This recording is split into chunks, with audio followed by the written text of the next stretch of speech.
What's going on, ladies and gentlemen? It's your boy Lynx here for In the Booth, only on 88.1 The Berg Music Central. And here we are on episode 3 of Let's Make a Track. So I've already taken the liberty of adding the things that I wanted to add to the track. And as you can see, things do look a little bit different than the last episode. That's because we've added a lot of things and we're starting to really fill up this drop.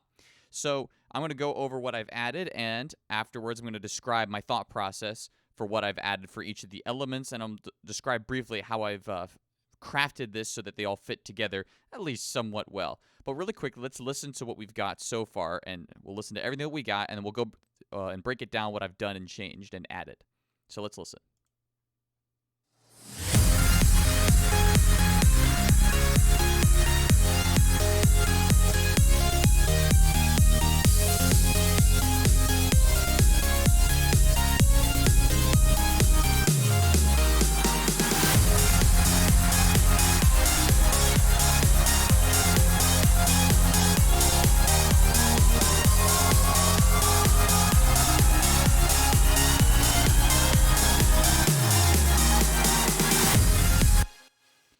So that's what we've got so far. Let's go in and check real quick what we've done. So what I've done is first of all, we'll start with the ARP. So the ARP, in terms of EQing it and all these things wise, haven't changed a thing. All I've except for I think one thing, which is I added. Actually, we'll go into the preset really quick. One thing that I did change is actually I didn't do anything. Never mind, I didn't change anything. Never mind. But I did cut it down by half, so it's only running half the drop now. It's running here in the second half, and I've turned the volume up a little bit so that it can serve its purpose a little bit better. For the lead, I did make one big change. We'll go into that preset. So normally only this oscillator existed, so I added a second oscillator and pitched it up an octave, same number of voices, and I turned the level down quite a bit. So that way, it has a higher octave, and it actually has a little bit more high end. So I'll play it on its own without the high end, and then I'll add the high end halfway through.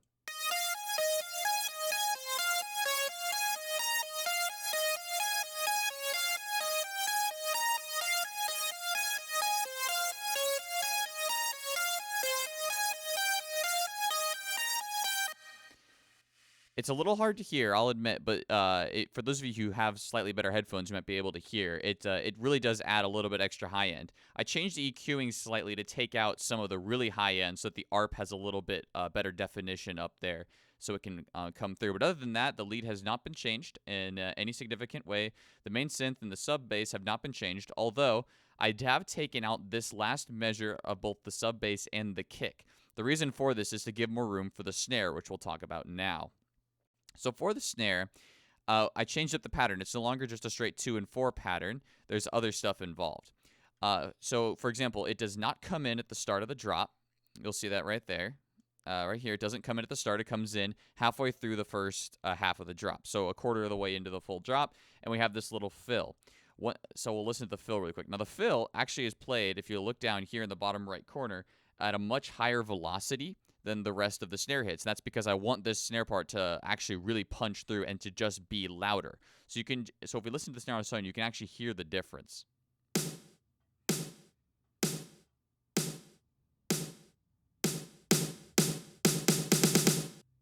It simulates someone playing that snare a little bit harder. The other thing that I've added, if you can see right here, is this little note right here. It's also played at that higher velocity than everything else. And that's so that we get a little bit of extra, like a miniature fill halfway through the second half of the drop. So it sounds like this. In context, it really helps punch through and keep things moving.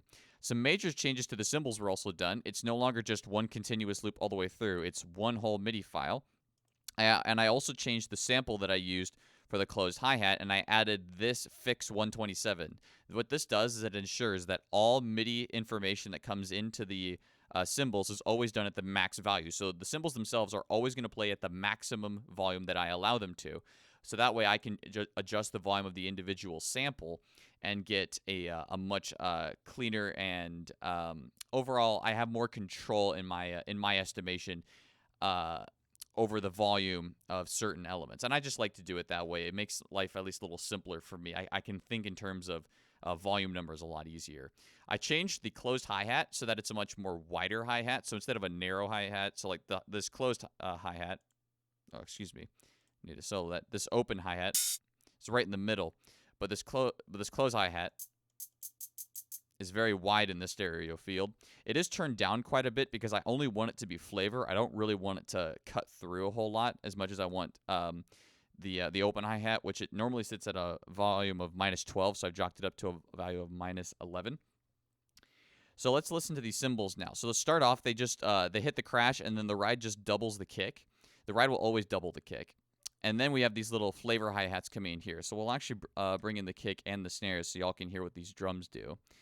This is the whole drop with just the drums.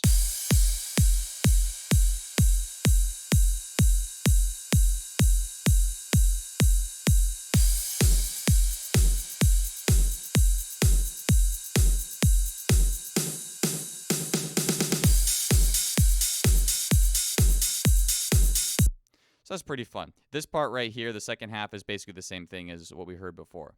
All right, now we're going to move on to the clap loop. Now this is a sample I got from a Cashmere pack, and I've EQ'd it slightly because I really like some of this stuff. But essentially what this does is it adds a little extra pulse to the second half and opens it up. And there's some other things that I've added to really open up the second half of the drop, which we'll go into in a moment. But this is what this clap loop sounds like.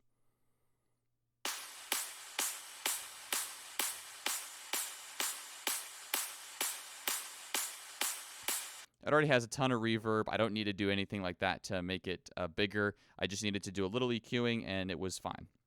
Now we're going to go into the added white noise, here, the big elements that I've added. And already, actually, I'm going to turn one thing down because I noticed that it was too loud when I played it right there. We're going to turn that down. We'll get there in a moment. So the two biggest elements that I added that are really helpful are these downlifters, or exhausts, as they're called from the Cashmere things.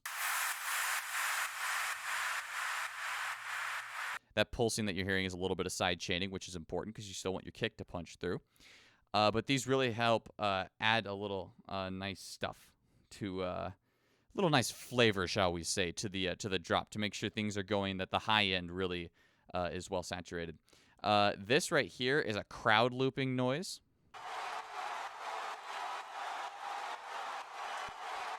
It's really designed to help open up the second half of the drop and to really make it very big sounding.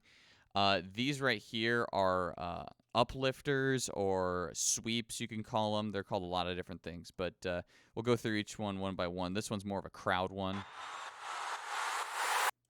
This one's a really quick white noise one. This one is also a white noise one, but it has some tonal elements.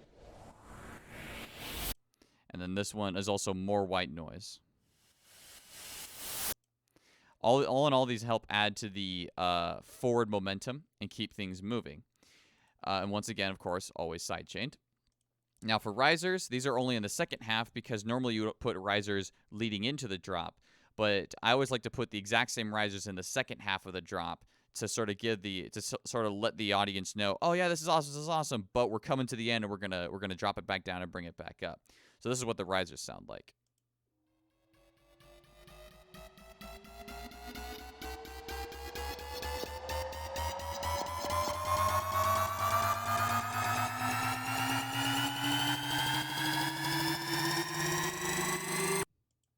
Once again, of course, sidechain.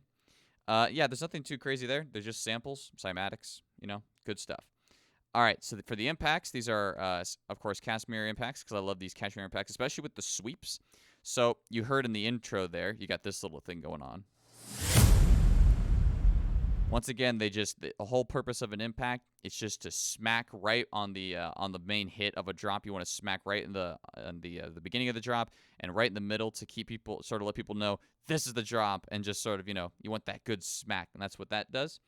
For the sub drop, once again, it's a Cashmere sample, and I've added my bass low extender down there. It's not mine. It's a Ableton preset, but I've added it there just for, for goodness sake, though. We will be changing that. We are going to change that out for something else later on, but this will help for the initial mixing. This is what the sub drop sounds like. It helps to add to the fill of the for this one bar in the middle. It's why I cut the bass and the kick out so that sub has a little bit more room to maneuver.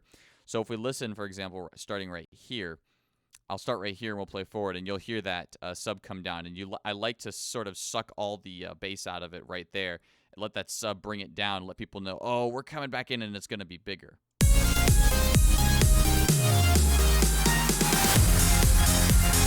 So the sub drop really helps with that. So all in all, that's all that I've added. And of course, I've volume balanced a lot of it. The other big thing that I've added actually to make sure that things sound good is I've added this limiter on the master channel. I generally like to do a lot of my producing and mixing under with a limiter on.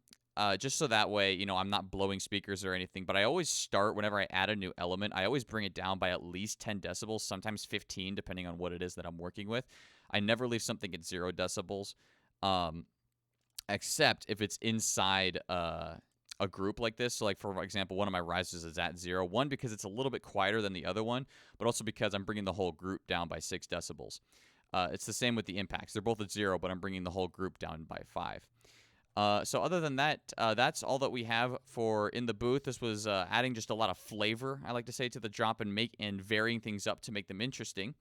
And I'll see you guys next week on In the Booth with Let's Make a Track. Oh, what the heck. I may as well play you guys out. We'll play what we got so far one more time for you guys.